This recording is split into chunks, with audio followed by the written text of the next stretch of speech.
So I recorded my Crown Jewel recap for Tuesday's episode of Brandon's World on Monday, but we gotta sound the alarm bells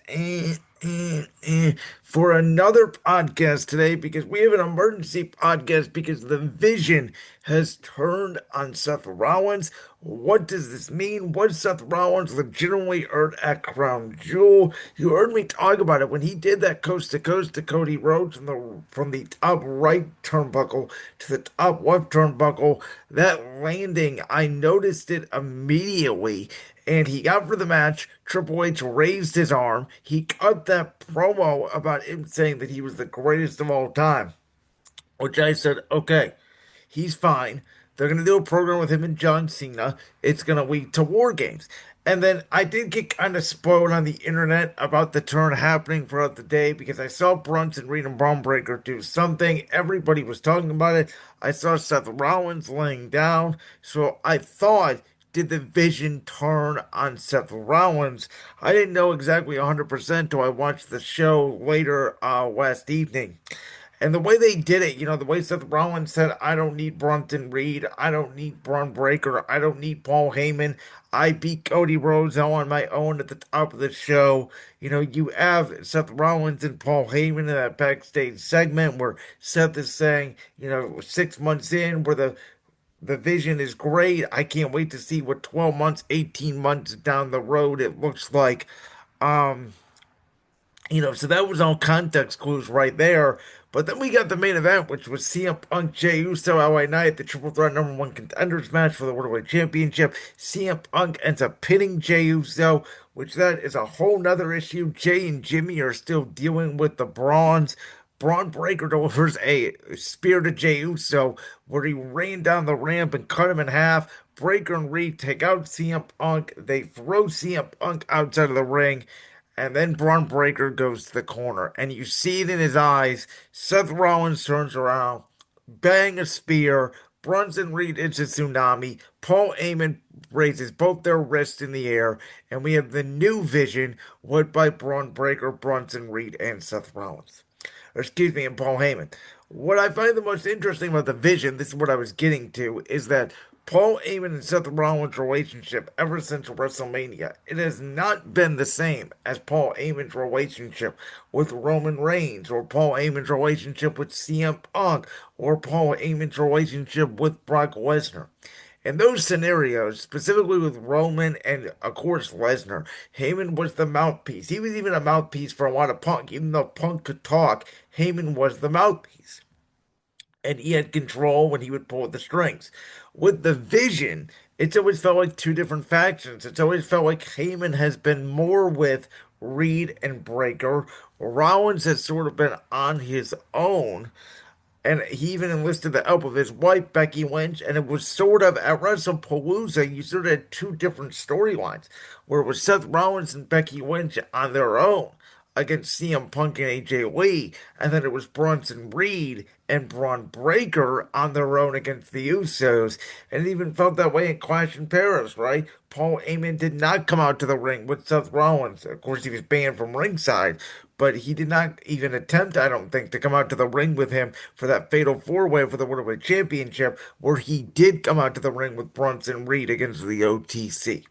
So, what does this mean? We have no idea, because I've always said since Triple H took over WWE Creative in July 2022, you can see the long-term booking in WWE. And a lot of people complain that Triple H's booking is too predictable because of the long-term booking. And at times it does seem like that. But it also seems like we get rewarded at WrestleMania and at SummerSlam, the two biggest shows of the year, for being loyal to these storylines that may seem like they drag on a little bit too long. And it always felt like, even dating back to SummerSlam, you guys remember I did the live Night 2 SummerSlam recap. My pitch for Survivor Series War Games was Seth Rollins, Braun Breaker, Bronson Reed, Drew McIntyre, and Brock Lesnar against the team of Roman Reigns, CM Punk, Cody Rhodes, John Cena, and one other participant, whether that would have been Randy Orton, LA Knight, Jey Uso, etc. now we had this number one contenders match, and I was like, okay, is Rollins and CM Punk taking place at Survivor Series? Are we not going to get the War Games? Are we going to get the rumored War Games match of Roman Reigns, Jay, Jimmy, maybe Sami Zayn, and somebody else, and Jacob Fatu against the MFTs, who of course now have the face paint on over on the blue brand. So there was a lot of moving parts, and now, you know, I don't know what's going to happen. Is Seth Rollins legitimately injured? Is Seth Rollins actually a babyface? Is he a heel? This was one of the most shocking endings of Monday Night Raw in a long time. The funny part is, I think ever since Gunther defeated Jey Uso for the World Heavyweight Championship back on June 9th in Phoenix, Arizona, up till last week, I think every main event match on Monday Night Raw ended in some interference, some disqualification, something. And the last 2 weeks, I think WB has heard the criticism. You see the rumors online of them changing up the creative space. And as a wrestling fan, we all love to read about rumors and speculate whether they're true or not. To be honest with you, I don't think it matters. I think this administration loves to troll the Dave Meltzers of the world because Dave Meltzer is a freaking tool. I think they love to troll the people on the internet that think they know everything, and I think it's more fun to just sit back and speculate. I mean, this is a situation where nobody knows. It's a situation last night where we had a tremendous Dodgers Padres game one of the NLCS, right? We even had Mariners Blue Jays game two of the ALCS. You had two fascinating Monday Night Football games with Bills Falcons and Bears Commanders. And yet, the first thing on my mind today is about what happened at 8 a.m. yesterday in Australia on Monday Night Raw. Why did the Vision turn on Seth Rollins? And obviously, there was a lot of good that happened on Raw. You had Penta and Dominic Mysterio for the IC Championship. You have Stephanie Valkyria now feuding with the Judgment Day over the Women's World Championship. You have Becky Lynch and Maxine Dupree next week going one-on-one for the Women's Intercontinental Championship. But this is the main story now on the Red brand.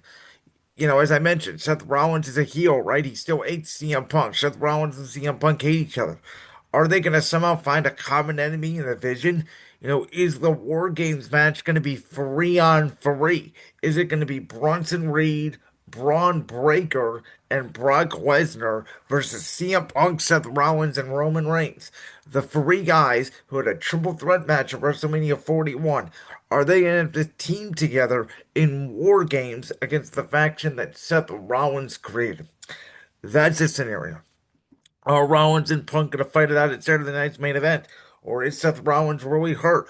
Are we going to have a tournament for the vacated World Heavyweight Championship? And maybe it's CM Punk versus Braun Breaker in the finals. Breaker wins the championship. Maybe Bronson Reed gets jealous. Or maybe we have a triple threat between Punk, Reed, and Breaker, and the Vision cost themselves the World Championship, and CM Punk is the World Heavyweight Champion. There are so many scenarios. And then we got John Cena's last match. I mean, there's so much going on in WWE. This is a tipping effect. I mean, the War Games match people are talking about now could be the Wyatt Six versus the MFTs. This single event of Braun Breaker and Bronson Reed turning on the Vision, I have said for the past 5 years, the whole WWE, whether on Raw and SmackDown, revolves around Roman Reigns. All of these storylines, even the Vision was created because Paul Heyman has turned on Roman Reigns and CM Punk, of course. But most of WWE has revolved around one man since August 30th, 2020, when he won the then Universal Championship. At this point, the entire men's storyline at WWE, yes, there is still the Uso drama and Roman Reigns, and he doesn't want to see him till Christmas and all that. But at this point, the whole men's picture in WWE, obviously you got the mid card and the Intercontinental and the US Championship and all that, but it somewhat revolves around the Vision. And Survivor Series all of a sudden looks different. I cannot predict or tell you what's going to happen. I cannot wait to see what goes on next week on Monday Night Raw. We know Seth Rollins pulled off the ruse of the century at SummerSlam. Will they dare do it again? And if they did it again, and this was the turn, and it was all a ruse, it would be a ballsy storyline. I don't know if that's the direction you really want to take this storyline. If I had to guess, I would say Seth Rollins is really hurt, but we'll see if he has to vacate the World Championship or not. I do think there's a scenario where Saturday night's main event, the main event is CM Punk versus Braun Breaker and or Bronson Reed, triple threat potentially for the vacated World Championship. And then, of course, how does LA Knight? How does Jey Uso, Jimmy Uso, Roman Reigns, John Cena? It's all connected, and I love it. And this is the fascinating storytelling that we have needed in WWE for a long time. And my mind is still racing over what I saw last night on Monday Night Raw. I was shocked by it. I think like all of you, but I'm excited to see what Paul Heyman does with Braun Breaker and Bronson Reed. I mean, it was only last year at Crown Jewel where Bronson Reed and Seth Rollins were feuding. And as I mentioned, Rollins brings Bronson Reed into the vision, but they are no more. The future is clearly now, and Braun Breaker clearly wants the World Heavyweight Championship. Like that clip from the Brand's World podcast? If so, make sure you go down there and hit that subscribe button. While you're down there hitting the subscribe button, make sure to also hit the notification bell so you never miss another upload. And make sure you check out all the other clips from the Brand's World podcast right here on YouTube.